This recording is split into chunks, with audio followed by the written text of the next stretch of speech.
You're learning a new language, and now you need to find a native teacher or native speakers to practice with. You found someone, you start a conversation, and you get talking, and straight away you say something wrong. You make a mistake.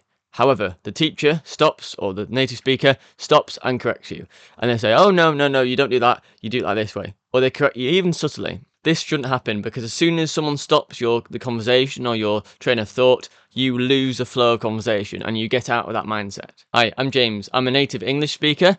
Puedo hablar español y anche posso parlare italiano. I help people reach a conversational level in another language. So let's address the first point of this. It is more important to get into flow of conversation and have a nice conversation and enjoy it than to be corrected every time you make a mistake. Now, it depends what stage of the language learning process you're at with this language. If you're really, really basic and you can hardly say any words at all, then obviously you need the native speaker or teacher to help you get through the first few words and actually make a sentence to start with. That's absolutely fine. And this video isn't particularly aimed at that. This video is more aimed at when you can say a few things and you can have a chat with a native speaker, or you can have at least a basic conversation. So it might be like B1 level and above, really, this video applies to. So when that is the case and you're having a conversation, you will make grammatical errors. You'll forget words or use incorrect words slightly. But that's how you make progress. That's how you push from level B1 to higher levels. So realistically, you're in a session, a practice session on a video call or whatever, or in person, and you're having a nice conversation with a native speaker. The last thing you want is to be interrupted. Imagine if you're like at a bar or restaurant and you're having a chat with a friend, and then the waiter or waitress comes over, or someone says oh, can I borrow this chair or something? You go, yes, yes, yes, and then you forget. It interrupts your train of thought because you're in a conversation, you're enjoying yourself, and then you might forget what you were talking about before. So if that's in your native language, imagine how it'd feel in your target language. And it's difficult enough to learn a different language without having blockers in the way. For example, let's say I'm in a conversation with a native speaker, and I'm going to use English as an example. I'm going to say something incorrectly in English. I'm going to say, yesterday we was walking the dog. So I'm explaining what happened yesterday, but in English. And then they notice I said was instead of were. And then the native speaker says, oh no, it's we were walking a dog. And I'm like, oh, okay, thank you, thank you, thank you. So that makes me go out of the flow of conversation.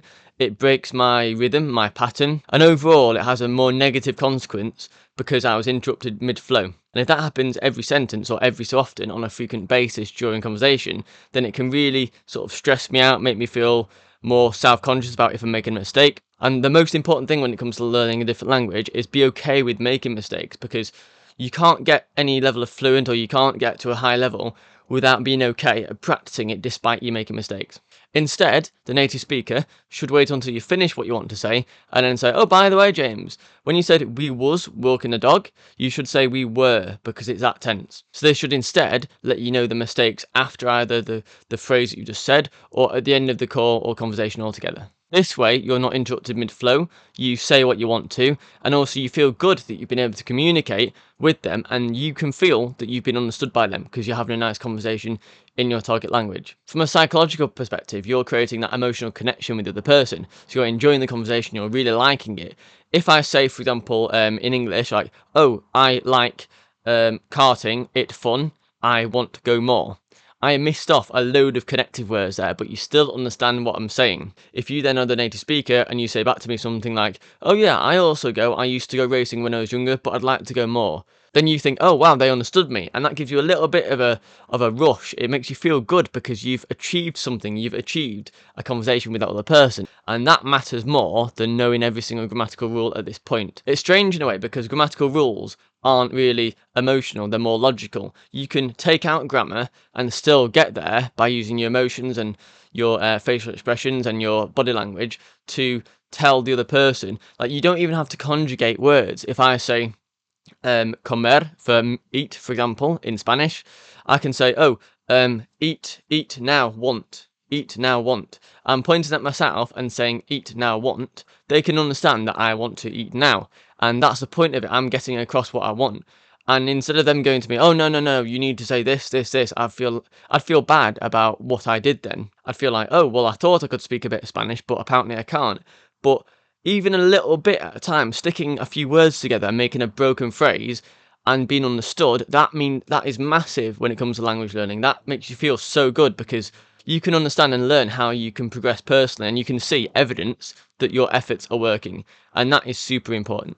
I will mention again that the caveat to this is if you're really early on in your journey and you cannot say a sentence, you cannot say a phrase or make sense in any language. In that sense, then obviously they're not interrupting you because you can't complete the sentence anyway.